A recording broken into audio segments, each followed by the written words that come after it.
జపాన్కు చెందిన ప్రసిద్ధ కార్ల కంపెనీ కియా మోటార్స్ కార్ల తయారీ యూనిట్ ఏర్పాటుకు ముఖ్యమంత్రి చంద్రబాబు సమక్షంలో ఆ సంస్థ ఏపీ సర్కార్ మధ్య ఈ రోజు అవగాహన ఒప్పందంపై సంతకాలు చేశారు. ఆ సందర్భంగా కార్ల తయారీ కంపెనీ అధ్యక్షుడు పార్క్ మాట్లాడుతూ ఆంధ్రప్రదేశ్ అభివృద్ధికి తమ సహకారం అందిస్తామన్నారు. అనంతపురం జిల్లా పెనుకొండలో ఏటా 3 లక్షల కార్ల తయారీ సామర్థ్యంతో ప్లాంట్ నిర్మాణం జరగనుంది.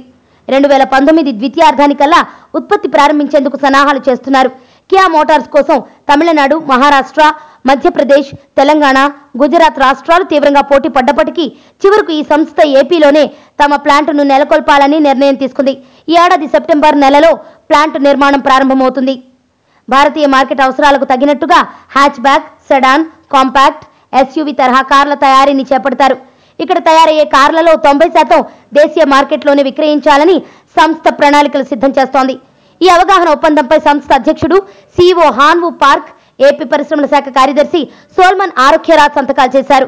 కియా ప్లాంట్ ద్వారా ప్రత్యక్షంగా 10,000 మందికి, పరోక్షంగా మరెంతో మందికి ఉపాధి కలగనుంది.